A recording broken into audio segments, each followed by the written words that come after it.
Mga kapatid, magandang umaga po sa inyong lahat. Ngayong umaga ay pag-aaralan po natin ang ikalawang aklat ng mga hari, Kabanata 14. Ano ang sinasabi ng Kabanata 14?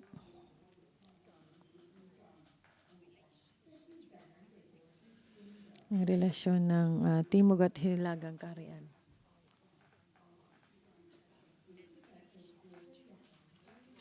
Ang relasyon ng Hilagang Kaharian at ang Syria. Sa pangkalatang relasyon, ang Hilaga at Timog na Kaharian at ang Syria, ang Israel at ang tahanan ni Juda. Ang sumunod sa Juda ay Edom.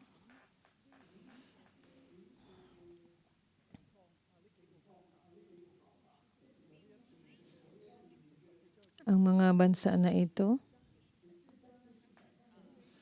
sa Kabanata 14 ay nagsasabi ng kasaysayan during ng pagkakabihag.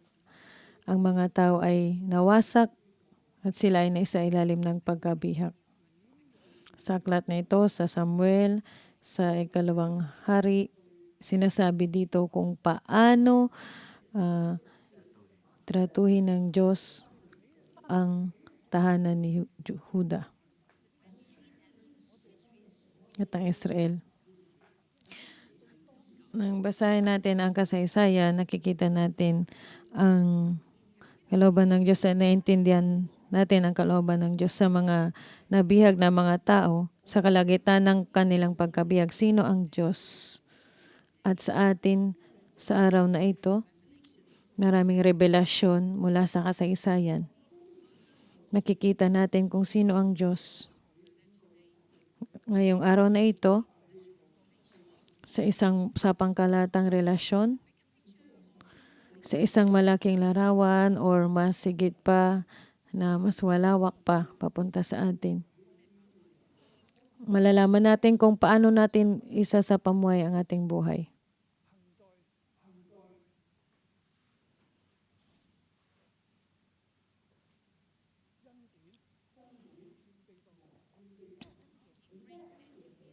Lumakad ng may habag at kapakumbabaan.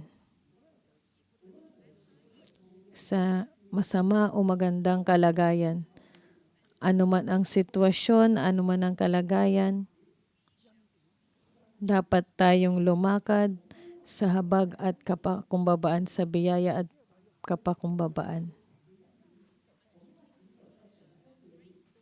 Lumakad tayo sa biyaya ng Panginoon na may pusong nagpapakumbaba. Lumakad tayo sa biyaya ng Panginoon. Pagpapakumbaba at habag. Ito ang inihayag ng banal na Espiritu sa akin sa araw na ito.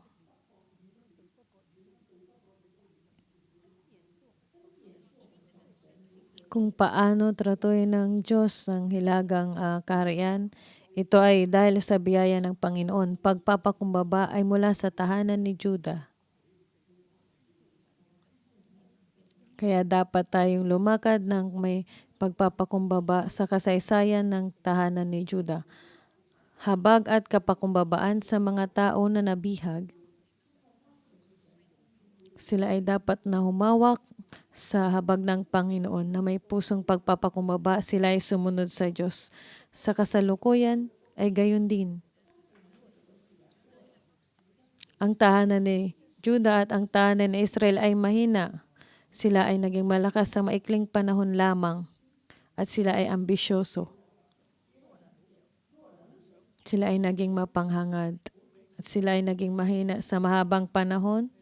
Gusto nila ng muling pagkabuhay. Gusto nila na ang kanilang bansa ay muling mabuhay. Gayun din sa tahanan ni Juda at sa Israel. Sa hilaga at timog ng kaharian, gusto nilang gumawa ng isang bagay. Ngunit sinabi ng Diyos, hindi ito ang sitwasyon. Hindi nyo dapat ito gawin. Hindi dapat tayo maging ambisyoso o mapanghangad. Ngunit kailangan natin ng isang mapagpakumbabang puso. Mula sa hilaga at timog na kaharian. Nakita natin na ang paghabag at pagpapakumbaba, gayon din sa kasalukuyan ay pareho. Nandito tayo sa Hong Kong or kaya ay nanonood online, ito ay napapanahon din sa lungsod kung saan kayo nariyan. Ayaw natin na ang ating bansa ay ating lungsod ay maipatapon. Dapat mamuhay muli ang kaluwalhatian. Ang mga tao ay palaging nakaharap sa kamatayan, ngunit hindi ito ang kalagayan, hindi ito ang katotohanan.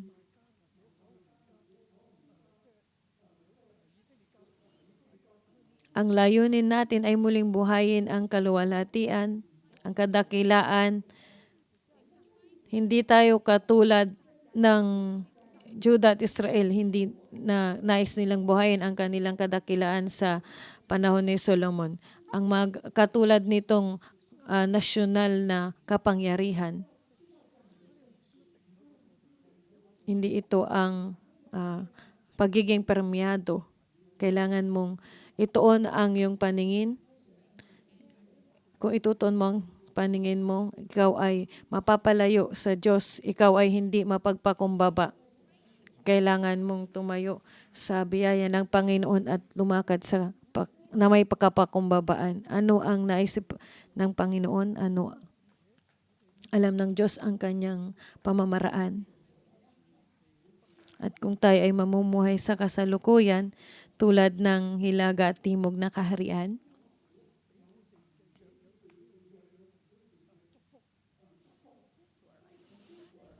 mula sa kanilang mga ninuno sila ay may mga natanggap na pagpapala mula sa kanilang mga ninuno mula sa Diyos. At sila ay may mga natanggap na sumpa din mula sa kanilang mga ninuno. Lahat ito ay nakaapekto sa kanila. At kung alam nyo ang lahat ng mga ito, nais mong buhayin muli ang kadakilaan. Ang iyong pananaw ay mali at ikaw ay mababagsak at mamamatay sa isang miserableng pamamaraan.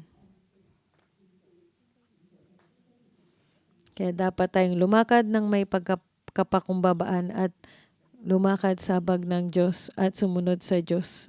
Ipapakita ng Panginoon ang kanyang habag, ang kanyang kabutihan, at kung magtitiwala tayo sa kanyang biyaya at awa,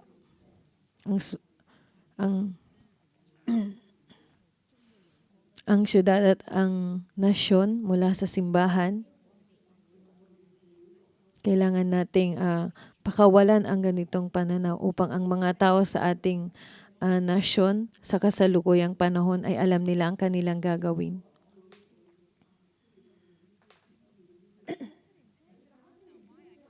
At nagtataka kayo bakit ako nagkaroon ng ganitong konklusyon. Madalas sa mga pang-umagang debosyon, sinasabi ko kaagad ang aking konklusyon. Dahil ang mga ibang tao gusto nilang pumunta kaagad sa trabaho, kaya sinasabi ko kaagad ang konklusyon. At pagkatapos ng kanilang trabaho ay papakinggan nila ang buong context. At hinati ko ang kabanatang ito sa 2 talata.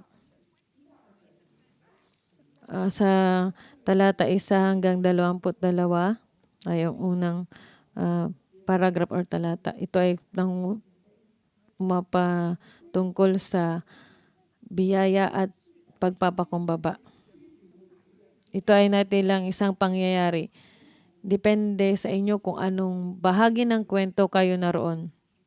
Kung kayo ay nasa hilaga, ito ay habag ng Diyos.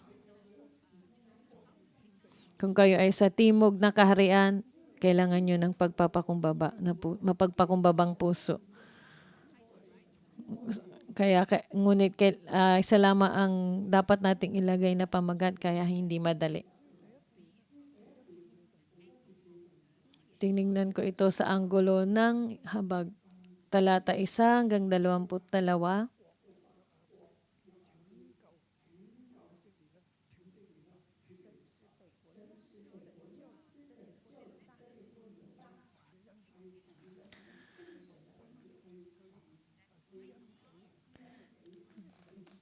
dinelivered.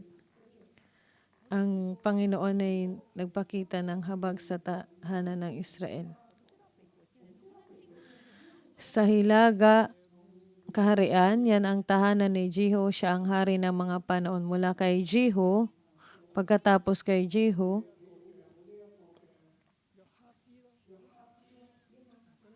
si Joash.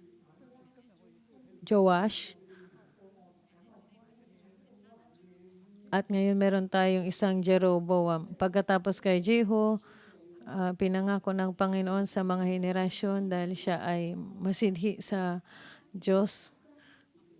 Sinira niya ang buong tahanan ni Ahab at ni Jezebel.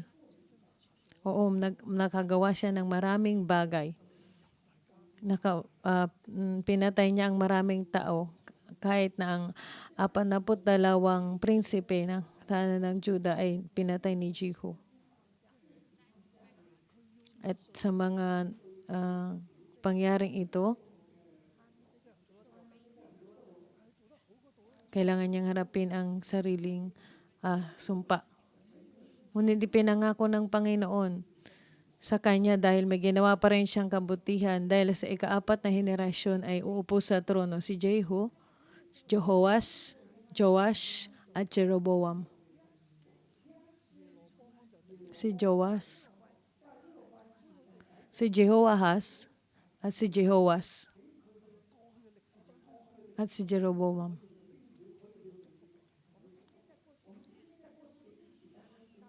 Nakita natin dito ang tahanan ng Panginoon na sa tahanan ng Jehu ay may 4 na henerasyon. Ito ang pangako ng Panginoon. Ngunit karamihan sa kanila ay gumawa ng kasamaan sa paningin ng Diyos. Hindi sila nakawala sa kasalanan ni Jeroboam at sila ay napatuloy na sumamba sa gintong guya. Pinalitan nila ang Diyos ng gintong guya kahit si Astro na reyna ng langit. Ginawa sila ng kasamaan kaya sila ay nasumpa. Sa pamamagitan ng pagpapala at sumpa, ito ay paralel. Ano ang kanilang hinaharap? Hinarap nila ang tahanan ni Juda at ni Aram. Ang tahanan ni Juda at Aram ay sinopres sila. Ngunit ang biyaya ng Panginoon ay nandyan para sa kanila. Nagpakita ng habag ang Diyos sa Israel sa tahanan ni Jehu. Ngunit, bakit nagpakita ng habag ang Diyos sa tahanan ni Jehu? Nung nakaraang linggo, binasa natin ang kwento. Sa panahon ni Jehoas, ang tahanan ni Israel, halos alam nyo yon, ay nawalan sila ng hininga. Balikan natin ang Kabanata 13. Ang pinag-usapan natin kahapon sa talata 7. Walang natira sa hukbo ni Joas maliban sa 50 mangangabayo, 10 karwahe at 10,000 kawal. Parang alikabok na dinurog ni Hazael ang buong hukbo ni Joas. Ang iba ang ginawa ni Joas ay nakasulat sa kasaysayan ng mga hari ng Israel.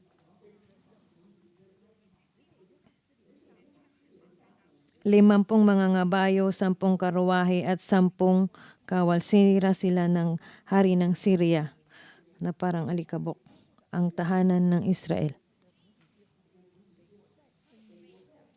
Ito ay ang pamamahala ng anak ni Jehu. Sobrang mahina sila.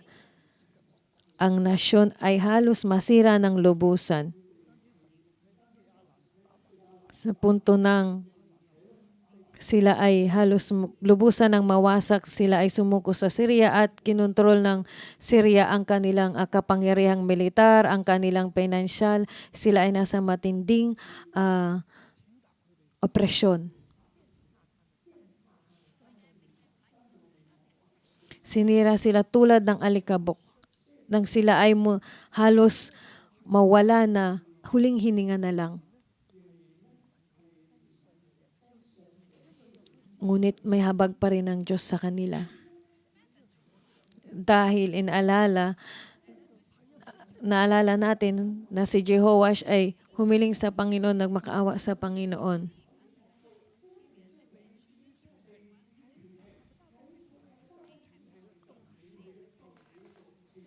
Kaya hindi sila nawala. Ngunit sila ay naghihingalo na. Ito ang kanilang sitwasyon na ang kanilang nasyon ay napakahina. Dahil sila ay mahina, ngunit ah, sa lungat naman sa tahanan ni Judah sila ay malakas.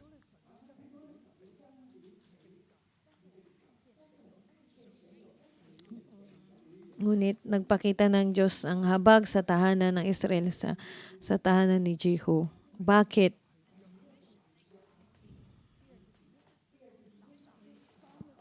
Dahil nakita ng Diyos ang opresyon ng Israel. At si Jehoahaz ay nanalangin sa Panginoon. Dahil ang tipan na ginawa ng Diyos mula kay Isaac at Abraham at kay Jacob, 3 dahilan. Sa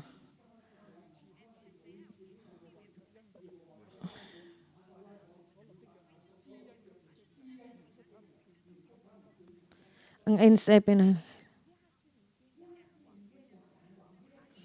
ngunit kinabagan sila ni Yahweh dahil sa kasunduan niya kina Abraham ay sa katapog kaya hanggang ngayon hindi niya ito hinayaang lubusang malipol ni pinabayaan man. Sa Kabanata 13 at 23 po iyon. Kaya si Jehoash, ang anak ni Jehoash,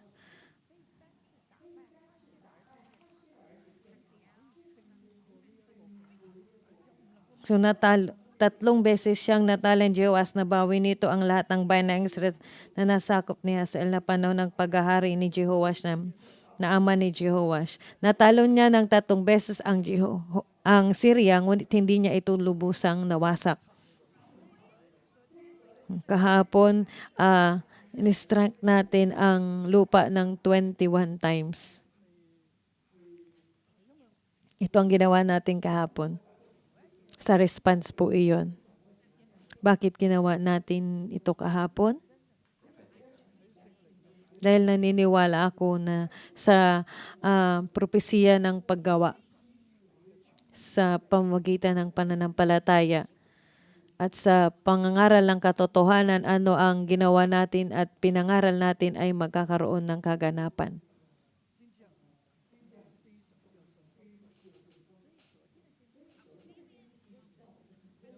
Kaya tayo ay seryoso sa paggawa ng propeta at ako ay may malakas na pananampalataya at naniniwala ako sa Diyos at sa banal na Espiritu sa pamagitan ng pananampalataya tayo ay susunod sa ating Diyos. Ngayon sa Kabanata 14,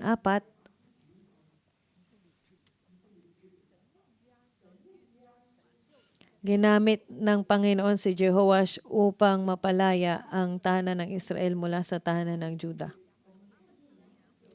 Kaya si Amasaya ay naging hari.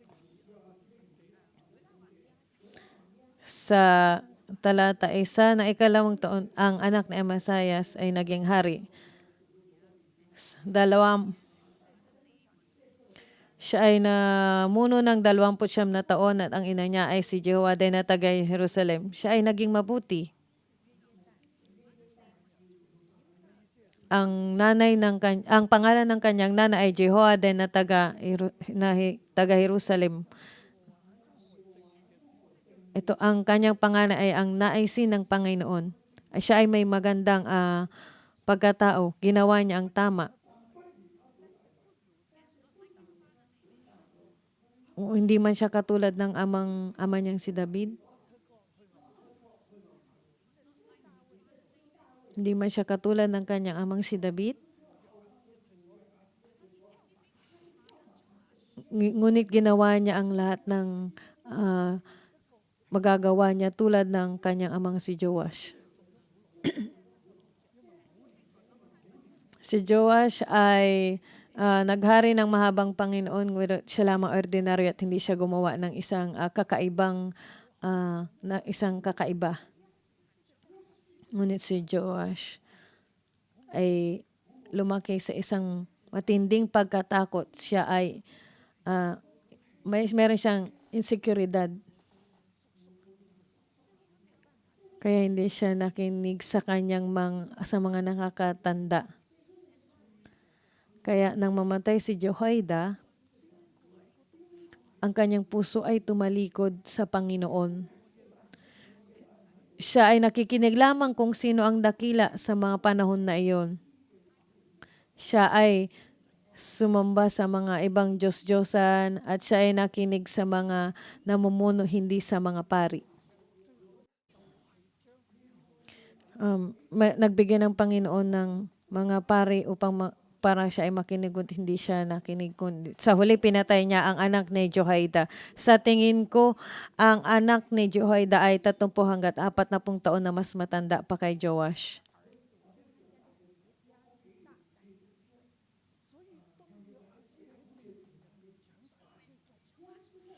Kaya nang si Joash ay lumalaki sa templo at kahit siya ay hari, ang anak ni Jehoiada ay binabantayan siya. Nang si Joash ay muntik ng patayin ni Abalaya, si Jehoiada, ang anak ni Jehoiada, tumayo sa tabi ni Joash ang protektahan siya. Yan ang paniniwala ko. Ito ay isang makabagbag damdaming pangyayari. Ngunit si Joash, pinatay niya ang taong nagligtas sa kanya, ang nagpalaki sa kanya, tulad ng pagpapalaki ng kanyang ama, ngunit pinatay niya ito. Sobrang nakakalungkot.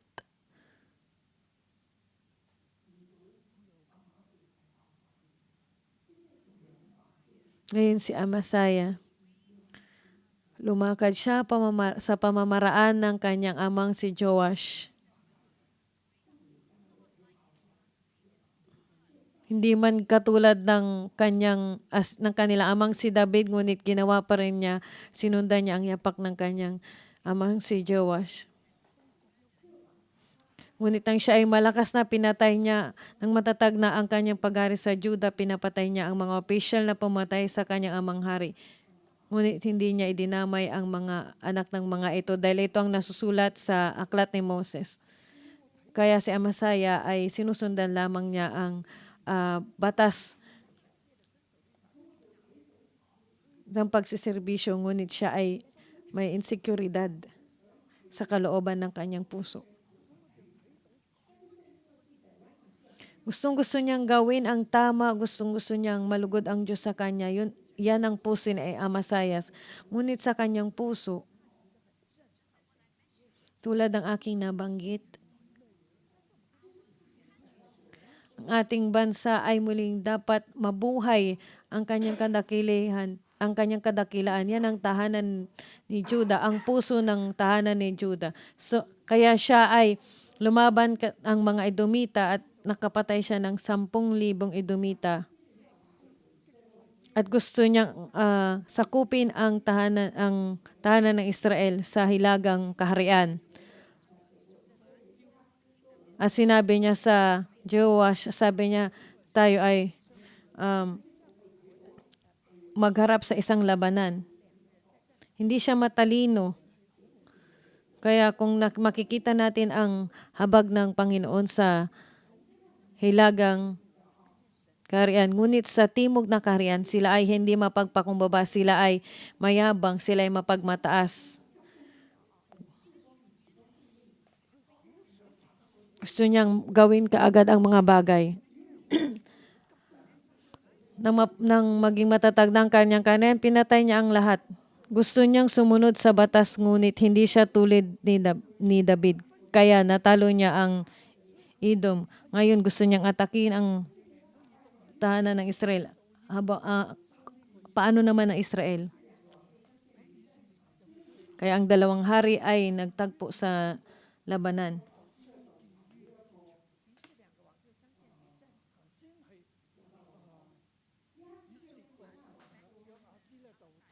Kaya sabi ni Jehovah sa Amasayas, oo, natalo mo ang Edom. Ngayon, ikaw ay magaling. Manatili ka na lamang sa iyong tahanan.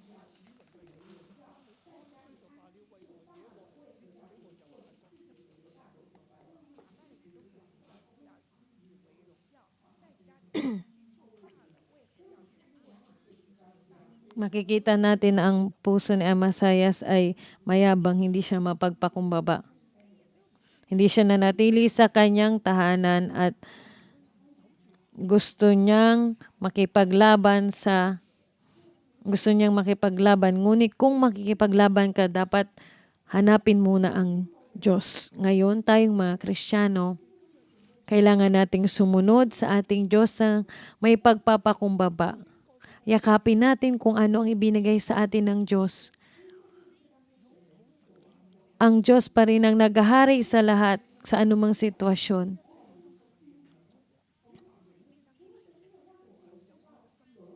Kung hindi ako ginawa ng Diyos na maging masagana, huwag mo itong pilitin.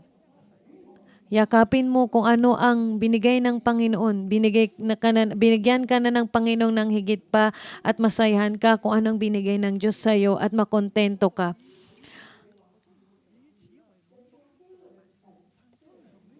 Ang boundaries ng Diyos,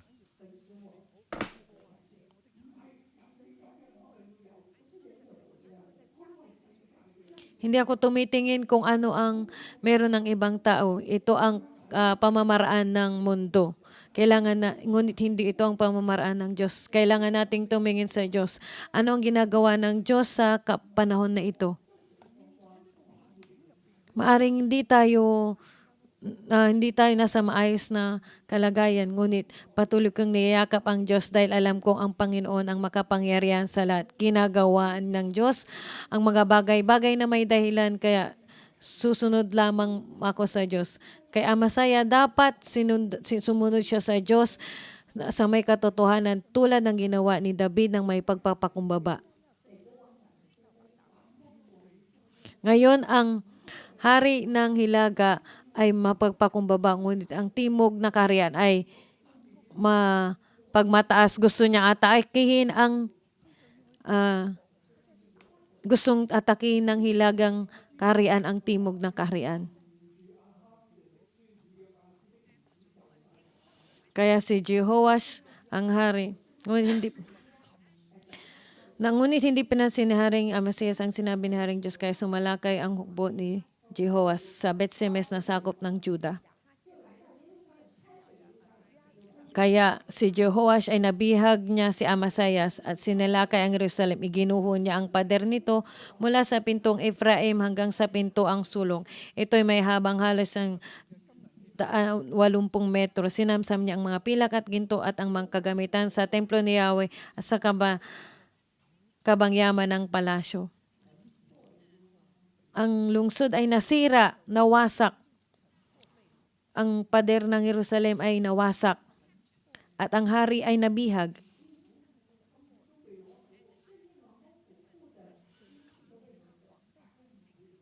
Siyamsam na ang lahat ng mga pilak, ginto at kagamitan sa templo ng ni Yahweh at sa kabangyaman.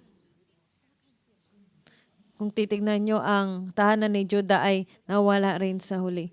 Tulad ng isang nasyon na nasira.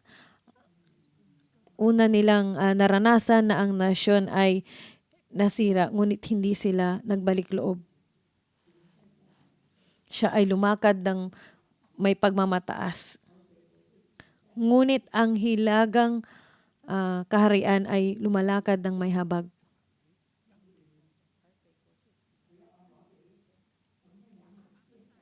Kaya si Amasayas, siya ay namatay. Siya ay pinatay.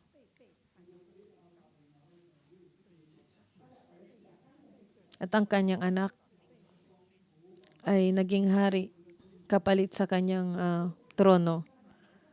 Ang tahanan ni Juda ay hindi nabuhay muli na tulad ng pagnanais nila dahil ang kanilang tahanan ay masyadong mapagmataas at sa uli sila ay nawasak. Sa 2 talata, ginamit ng Diyos si Jeroboam upang iligtas ang tahanan ni Israel upang mula sa kamay ng sa unang talata. Ang Israel ay iniligtas mula sa tahanan ni Judah. Ngayon naman, ililigtas ng Panginoon ang Israel mula sa tahanan ni Aram. Sa Kabanata 27, ayaw naman ni Yahweh na lubusang mawala sa daigdig ang Israel, kaya iniligtas niya ito sa pamamagitan ni Jeroboam na anak ni Jehoas.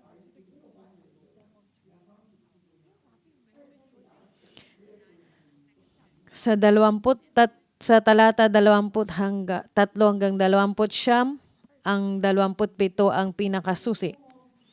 Ang talata 27, si Jeroboam ay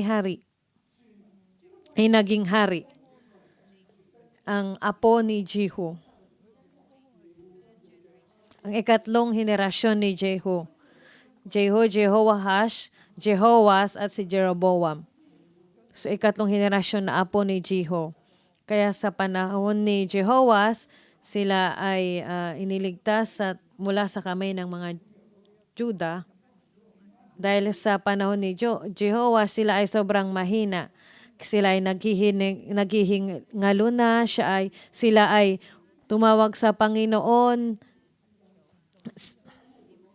at inilala ng Panginoon si Abraham. Sa kabila ng kadiliman at desperasyon, ang Panginoon ay nandyan pa rin. Ang habag ay nagpatuloy. Ngayon si Jeroboam, ang kaapu-apuhan ni Jehu, ang biyaya ng Panginoon ay nandyan pa rin. Ang habag ng Panginoon ay nariyan pa rin at ito ay nagpatuloy.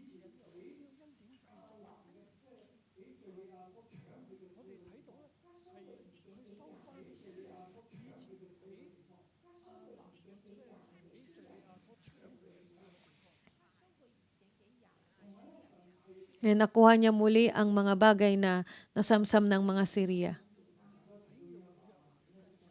Ginamit ng Panginoon si Jonah sa 25 bilang katuparan ng sinabi ni Yahweh ang Diyos ng Israel sa pamamagitan ng lingkod niyang si Propeta Jonas na anak ni Amittai ng Gat-Hefer. Nabawi ni Jeroboam ang dating sakop ng Israel mula sa may pasukan ng Hamat sa hilaga hanggang sa dagat ng Araba sa timog. Sa talata 27,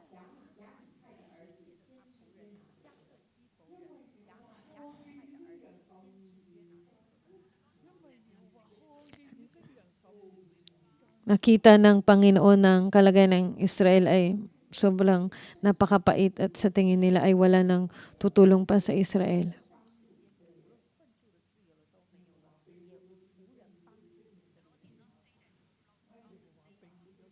Hindi sinabi ng Panginoon na aalisin ko ang Israel.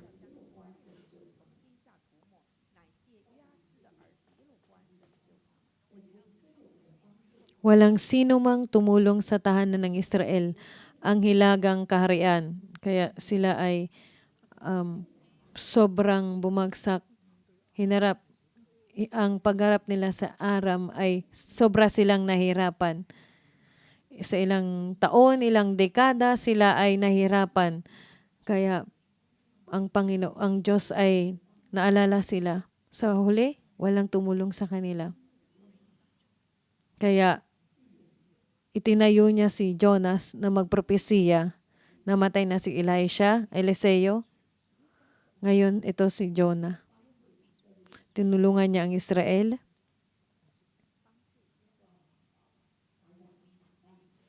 Natalo ang Aram. Itinayong muli ang teritoryo ng Israel na nakuha ng mga Syria. Kahit ang Damascus, ang kapital ng Syria. Kaya napagtagumpayan nila ang Syria. Natalo nila ang Syria. Paano ito nangyari? Dahil ito ay sa biyaya at habag ng Panginoon kay Jeroboam. Sa tingin nyo si Jeroboam ay magaling na hari? Hindi. Hindi ito ang sitwasyon dito. Si Jeroboam ay hindi ganun kabuti, ngunit siya ay tumanggap ng habag. Ang pangako ng Panginoon kay Jehu hanggang sa ikatlong henerasyon kay Jeroboam ay ang pinaka magaling na henerasyon.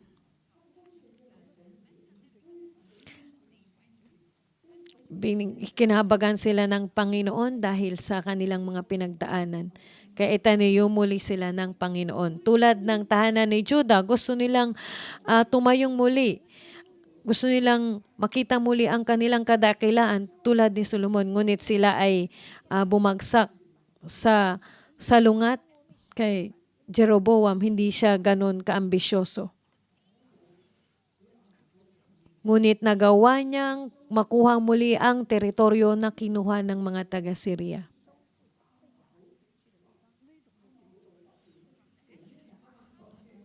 Mula sa pasokan ng Hamath, patungong Damascus, ito ay isang malaking lugar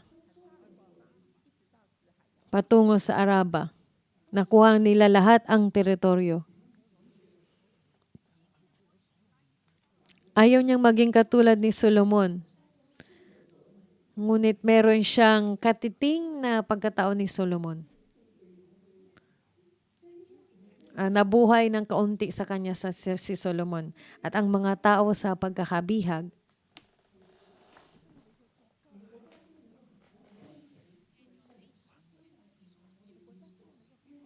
ang nasyon niyo ba ay matatayong muli?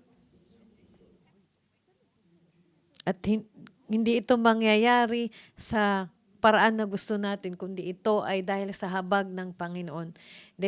Ito ay nakadepende kung gaano kalaki ang habag ng Panginoon sa atin. Ngunit dapat tayong maging tapat. Huwag tayong humiling ng higit pa sa nais na ibigay sa atin ng Diyos. Maging makontento tayo kung anong meron tayo ngayon. Mula sa ating mga ninuno, meron tayong pagpapala at sumpa mula sa kanila patungo sa atin tulad ng Hilaga at Timog na kaharian. Ano ang kanilang ginawa? Dapat nilang niyakap ang nais ng Panginoon, ang biyaya at habag ng Panginoon. At sila ay mapagpakumbabang lumakad. Hindi dapat nila pinilit ang mga bagay upang magkaroon sila sa mga tao na nabihag. Dapat sila ay naghintay na bigyan sila ng Panginoon ng muling pagkabuhay.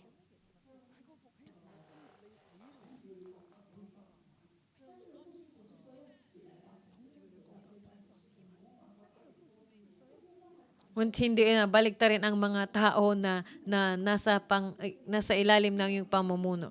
Hindi dapat sila ay nakabalik dahil sa Panginoon tulad sa kasalukuyan natin ngayon.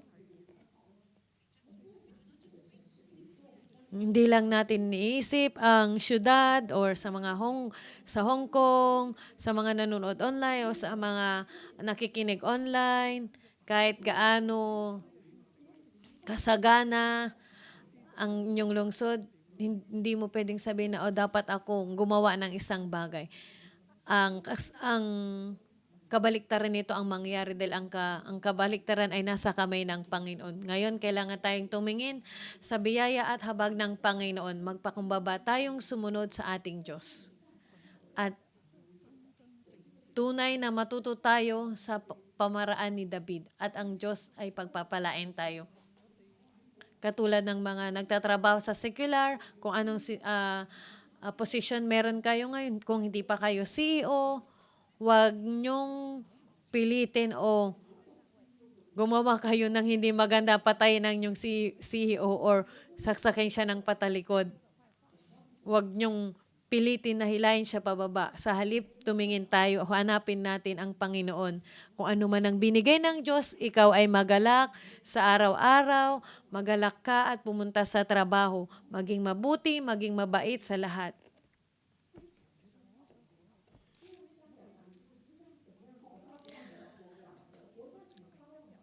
Ang pinaka susi upang tayo ay maging masagana sa secular na trabaho, kung paano masasagana ang ating bansa, ito ay isang prinsipyo ng pagpapala. Ano ang mga bagay na meron tayo ngayon na tinatamasa natin? Alam natin na ito ay biyaya ng Panginoon.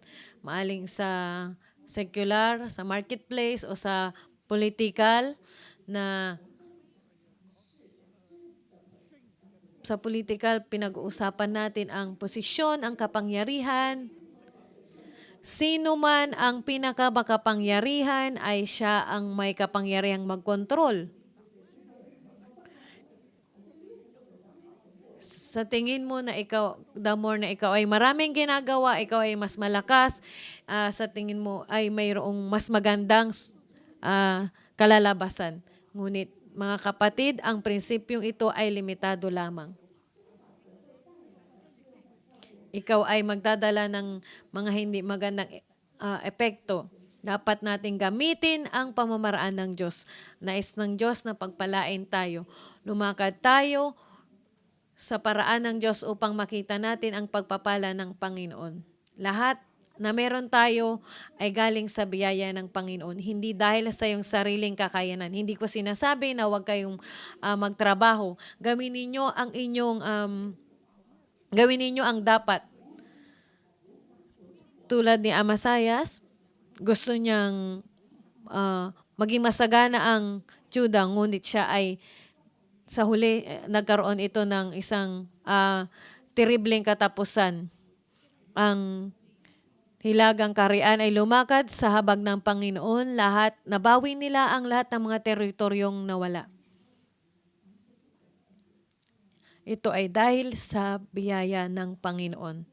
Kailangan nating maging mapagpakumbaba sa habag ng Panginoon, hindi sa iyong sariling kapamaraanan.